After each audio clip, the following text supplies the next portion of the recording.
একসময় যারা আমাদের ফ্যাসিবাদ বিরোধী লড়াইয়ের সহযোদ্ধা ছিলেন, একসাথে জেল জুলুম কেটেছি। 7 আগস্ট থেকে 7 জুন 123 জনেরও বেশি মানুষ এই বিএনপির হাতে নিহত হয়েছে। তারা সমগ্র বাংলাদেশের জায়গায় জায়গায় যেভাবে করে চাঁদাবাজির সিন্ডিকেট তৈরি করেছে, পটুয়াখালীতেও এই হাসান মামুনের নেতৃত্বে সেখানে বাজারে চাঁদাবাজির সিন্ডিকেট তৈরি করেছিল। তার ফি সেখানে প্রায় 35,000 টাকার মতো করে তাদের কাছ থেকে দাবি করা হয়েছিল।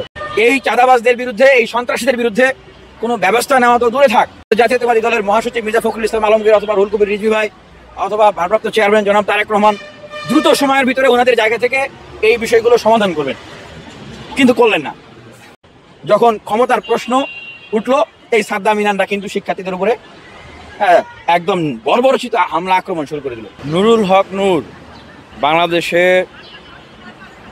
একটা সংগ্রামী চরিত্র। তিনি সোনার চামচ মুখে নিয়ে জন্ম লাভ করেন নাই। আর যে আন্দোলনের ভিতর দিয়ে এই নুরুল হক নূর সহ যেই নেতৃবৃন্দদের জন্ম, যেই সংগঠন বা যে রাজনৈতিক চর্চার ভিতর দিয়ে নেতৃবৃন্দদের জন্ম বা তরুণদের একটা প্রতিবাদী চেতনার জন্ম হয়েছিল সেই 18 সাল, 19 সাল, 20, 21, 22 থেকে এই 24-এর গণ অভ্যুত্থান। আমরা দেখলাম যে উনার উপরে, উনার যে সংসদীয় আসন, সেখানে নির্বাচনী প্রচারণার সময় হামলা হলো। অনেকেই হয়তো জানে না যে ঘটনাটা সূত্রপাতটা কি। সূত্রপাত হতো বর্তমান সময়ের, মানে খুব দুঃখের সাথেই বলতে হয়, একসময় যারা আমাদের ফ্যাসিবাদ বিরোধী লড়াইয়ের সহযোদ্ধা ছিলেন, একসাথে জেল জুলুম কেটেছি। সমগ্র বাংলাদেশের জায়গায় জায়গায় যেভাবে করে চাঁদাবাজির সিন্ডিকেট তৈরি করেছে, সেই পটুয়াখালীতেও এই হাসান মামুনের নেতৃত্বে সেখানে বাজারে চাঁদাবাজির সিন্ডিকেট তৈরি করেছিল, যেখানে কয়েকশো থেকে কয়েক হাজার টাকা সেই ইজারার ফি সেখানে প্রায় 35,000 টাকার মতো করে তাদের কাছ থেকে দাবি করা হয়েছিল। সেখানে ব্যবসায়ীদেরকে নিয়ে গণ অধিকার পরিষদের নেতৃবৃন্দরা একটা মিটিংয়ের আয়োজন করেন যে না, 35,000 টাকা আমরা কোনোভাবেই দিব না, দেওয়া যাবে না। ভাইকে গিয়ে তারা অভিযোগ করেছিল যে এরকম টাকা যাচ্ছে, আপনি আমাদের পাশে দাঁড়ান। সেই থেকেই মূলত আসলে এই হাসান মামুনের সাথে সেখানকার পটুয়াখালীর গণ অধিকার পরিষদের নেতাকর্মীদের দ্বন্দ্ব।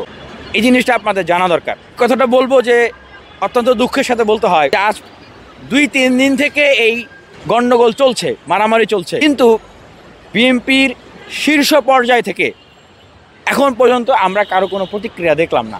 এই চাঁদাবাজদের বিরুদ্ধে, এই সন্ত্রাসীদের বিরুদ্ধে কোনো ব্যবস্থা নেওয়া তো দূরে থাক। আমরা আশা রাখছিলাম যে বাংলাদেশ জাতীয়তাবাদী দলের মহাসচিব মির্জা ফখরুল ইসলাম আলমগীর অথবা রুহুল কবির রিজভী ভাই অথবা ভারপ্রাপ্ত চেয়ারম্যান জনাব তারেক রহমান দ্রুত সময়ের ভিতরে ওনাদের জায়গা থেকে এই বিষয়গুলো সমাধান করবেন, কিন্তু করলেন না।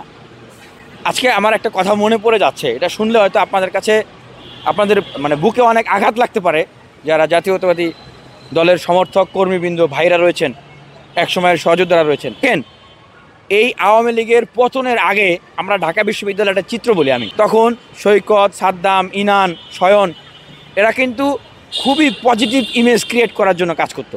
তো তাদের বিশ্বাসও হতো না যে এত পজিটিভ ইমেজ নিয়ে এই সাদ্দাম, ইনানরা কাজ করতেছে, সৈকত, শয়নরা কাজ করতেছে, এরা আবার ছাত্রদের উপরে কখনো হামলা করতে পারে।